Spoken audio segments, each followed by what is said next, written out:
अस्सलाम वालेकुम नाज़रीन, मेरा नाम है आकिब राना और आप लोग इस वक्त मेरा YouTube चैनल देख रहे हैं। पिछले काफी अरसे से जो है वो आप लोग मेरी वीडियोस इसी कमरे से, इसी चेयर से, इसी जगह पर देख रहे हैं। और मसला ये है कि हम लोग इस वक्त बाहर नहीं जा सकते। वो तमाम लोग जो भी इस वक्त जानना चाहते हैं लॉकडाउन के बारे में, इस वक्त लेटेस्ट अपडेट क्या है, तो वो इस वीडियो को एंड तक जरूर देखेगा, क्योंकि इस वीडियो के अंदर मैं आप लोगों को बताने वाला हूं कि अब नई हिकमत अमली जो है वो जर्मन गवर्नमेंट ने क्या जाहिर किया और कुछ नए रूल्स जो है वो इंट्रोड्यूस कराए हैं। वो नए रूल्स क्या है और लॉकडाउन को कब तक एक्सटेंड किया गया है, क्या ये लॉकडाउन इस जनवरी के अंदर खत्म होगा या नहीं होगा, या फर्दर आगे इसको लेकर चला जाएगा। ये तमाम चीजें अगर आप लोग जानना चाहते हैं तो वीडियो को एंड तक जरूर देखिएगा और मेरे साथ रहिएगा।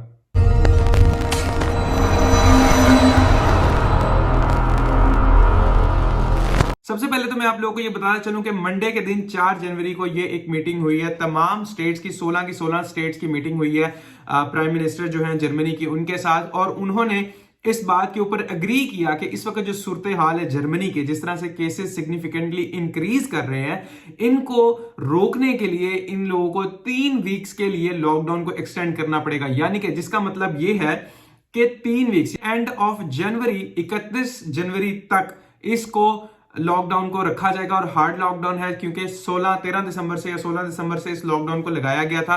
पहले स्मार्ट लॉकडाउन लगाया था, पहले इमरान खान भी स्मार्ट लॉकडाउन के जरिए पाकिस्तान को तो निकाल चुके हैं। पाकिस्तान के हालात बहुत बेहतर है और मुझे खुशी होगी ये कहते हुए कि पाकिस्तान के स्कूल्स खुलने की भी न्यूज मैंने कहीं ना कहीं सुनी है, टीवी पे, यूट्यूब पे, सोशल मीडिया को स्क्रोल करते हुए। लेकिन जर्मनी की जो सूरत हाल है वो बदतर से बदतर होती जा रही है। जब से ये हार्ड लॉकडाउन लगा है उससे बहुत सारे लोग जो हैं वो अपनी जॉब से हाथ धो बैठे हैं। बहुत सारे ऐसे लोग हैं जो कि पार्ट टाइम 80 घंटे काम कर रहे थे, उनको अब 40 से 45 घंटे या सिर्फ मैक्सिमम 50 घंटे तक काम मिल रहा है।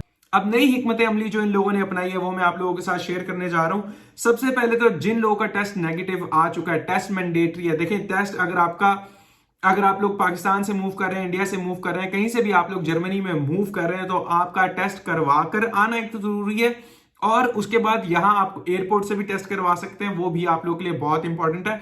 उस टेस्ट के बाद आपको रिजल्ट का वेट करना है। अगर आपका रिजल्ट नेगेटिव आ जाता है, पहले आपके क्वारंटीन के जो डेज थे, रिजल्ट नेगेटिव आने के बावजूद आपको 14 डेज तक अपने कमरे के अंदर अपने आपको क्वारंटीन करना था। लेकिन अब इस जो मंडे को मीटिंग हुई है, उन्होंने अब ये नई जो है वो रूल इंट्रोड्यूस करवाया कि आपका नेगेटिव टेस्ट आने के बावजूद, चाहे वो पहला है, दूसरा है, तीसरा है, जो उन भी है, आपका अगर नेगेटिव टेस्ट आ चुका है तो आपको 5 दिन अपने आप को मजीद क्वारंटीन करना होगा। और इस चीज को रिपोर्ट किया डीडब्ल्यू ने अपने आर्टिकल के ऊपर। और मजीद आप लोगों के साथ मैं ये शेयर करना चाहूंगा कि नमाज के लिए बहुत सारे लोग जो है वो नमाज के लिए पूछ रहे होते हैं कि क्या हम लोग नमाज पढ़ सकते हैं, क्या नमाज पढ़ने के लिए जा सकते हैं। तो डीडब्ल्यू ने इसको अपनी वेबसाइट के ऊपर प्रॉपरली मेंशन किया है कि आप चाहे क्रिश्चियन है या मुस्लिम है या जिस भी कम्युनिटी से आप लोग ताल्लुक रखते हैं, तो अपनी रिलीजियस एक्टिविटीज आप लोग परफॉर्म कर सकते हैं। लेकिन देखना यह है कि क्या आप उसके अंदर हाइजेनिकली चीजों को फॉलो कर रहे हैं या नहीं कर रहे। अगर आप लोग उस चीज को मेंटेन कर सकते हैं, फॉलो कर सकते हैं, तो डेफिनेटली आप लोग अपनी रिलीजियस एक्टिविटी को परफॉर्म भी कर सकते हैं। इसके साथ साथ ट्रैवलिंग के हवाले से, अगर आप लोग जर्मनी के अंदर रह रहे हैं और आप ट्रैवल करना चाहते हैं, तो इन्होंने बहुत सख्ती से मना किया और यह भी बताया कि आपको फाइन भी हो सकता है। 15 किलोमीटर यानी 9.3 माइल तक आप लोग सिर्फ सफर कर सकते हैं। और इसके साथ साथ अगर आप इससे ज्यादा सफर करते हैं तो बहुत सख्ती से इस चीज को मना किया गया कि आप डे ट्रिप्स के ऊपर मत जाएं, आप अपने आप को घर में क्वारंटीन रखें, क्योंकि हो सकता है कि अगर आप ठीक भी हैं तो जिस जगह पर आप जा रहे हैं वहां से आप किसी ऐसी चीज को टच कर लें जिसके साथ आप वहां से कोरोना वायरस अपने टाउन के अंदर ला सकते हैं। मार्कस सोडर ने अपनी ट्वीट की थी जिसके अंदर उन्होंने इस चीज को कंफर्म किया था कि 31 जनवरी तक लॉकडाउन को एक्सटेंड किया जाएगा। अब बात कर लेते हैं कौन कौन सी शॉप्स बंद रहेंगी, कौन कौन सी शॉप्स खुली रहेंगी। तो बिल्कुल उसी तरह से जो 13 दिसंबर को लॉकडाउन लगाया गया था, उन्हीं चीजों को दोबारा से आगे कंटिन्यू किया गया। बस छोटी मोटी सी इन्होंने चेंजिंग्स की हैं, लेकिन वो इतनी मैटर नहीं करती।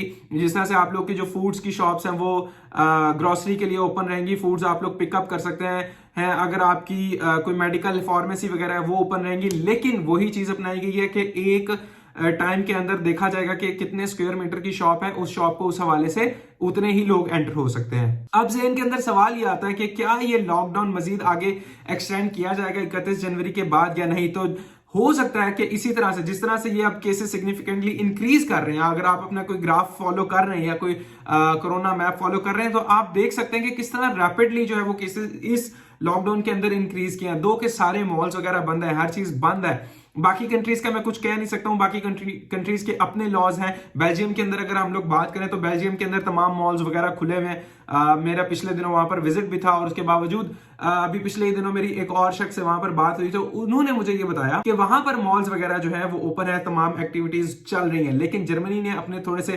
लॉज को सख्त किया है और अपने जितने भी मॉल्स वगैरह हैं वो बंद किए हैं। क्रिसमस के बाद ये सुनने में आ रहा था कि न्यू ईयर के ऊपर इसको खोला जाएगा, लेकिन इस तरह की कोई भी एक्टिविटी नजर नहीं आई और ना ही इस तरह का कोई बयान ऐसा नजर आया जर्मन गवर्नमेंट की तरफ से जिसके अंदर ये कहा जा रहा हो कि थोड़ी सी नरमी पेश आएगी, बल्कि इस चीज को बहुत ही सख्ती से लिया गया, चाहे वो क्रिसमस था या न्यू ईयर था। मेरा खुद जो है वो क्लोन में जाना हुआ, वहां पर जाकर मैंने देखा तो लोगों ने भी गवर्नमेंट की जो पॉलिसी है, गवर्नमेंट ने जो रूल्स डिफाइन किए उनको बहुत अच्छे से फॉलो किया और प्रॉपरली जिस तरह गवर्नमेंट ने कहा उन लोगों का उनके साथ कॉपरेशन जो था वो बहुत अच्छा था। इसी के साथ साथ मुझे पाकिस्तान की न्यूज देखने का भी मुझे थोड़ा सा मौका मिला, जिसके अंदर मुझे पता ये चला कि न्यू ईयर के ऊपर माल रोड के ऊपर लाहौर में बहुत ज्यादा तादाद में लोग मौजूद थे। इसी तरह से कराची के अंदर जो है वो बहुत फायरवर्क्स का अरेंजमेंट किया गया। बजाय इसके कि हम गवर्नमेंट से ये कहते हैं कि हमारे लिए फायरवर्क्स का अरेंजमेंट किया जाए, बल्कि हमें खुद जिन लोगों के ऊपर असर होते हैं और वो बाअसर शख्सियत हैं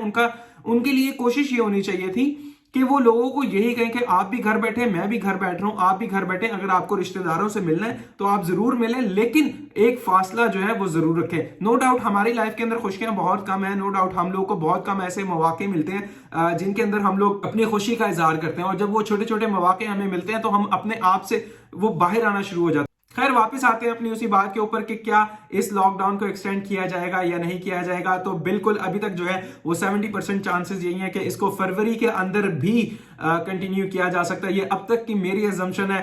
आप लोगों के लिए इसके ऊपर एक और नई वीडियो बनाऊंगा कि क्या फरवरी के अंदर इस चीज को एक्सटेंड किया जा रहा है या नहीं, या जो मेरी अजम्पशन थी या जो मेरी रिसर्च थी वो सही थी या नहीं थी। नो डाउट हो भी सकता है कि 30% देखें चांसेस हैं कि वो चीज गलत भी हो सकती है, लेकिन ज्यादातर चांसेस हैं कि फरवरी में भी इसको एक्सटेंड किया जाएगा। जर्मनी की जो चांसलर हैं उनका कहना यह था कि फर्स्ट क्वार्टर ऑफ 2021 के अंदर वैक्सीन का जो है वो इस्तेमाल शुरू कर दिया जाएगा, जिसे बहुत उम्मीद है कि हालात जो है वो कंट्रोल के अंदर आ जाएंगे। अगर आप लोगों को वीडियो पसंद है तो प्लीज लाइक कीजिए और चैनल को सब्सक्राइब जरूर कीजिए और अपने दोस्तों के साथ शेयर कीजिए। अगर आप लोग मजीद कुछ देखना चाहते हैं तो मुझे कमेंट बॉक्स के अंदर जरूर बताइए कि आप लोग किन चीजों के बारे में जानना चाहते हैं। मजीद इसके अलावा अपना फीडबैक जरूर दीजिएगा, क्योंकि आप लोगों के फीडबैक्स को देखते हुए मैं अपनी वीडियोस को बनाता हूं और उसी तरह से वही टॉपिक्स लेकर आता हूं जो कि आप लोग देखना चाहते हैं। तब तक के लिए अपना ख्याल रखिएगा, मुझे दीजिए इजाजत, अल्लाह हाफिज।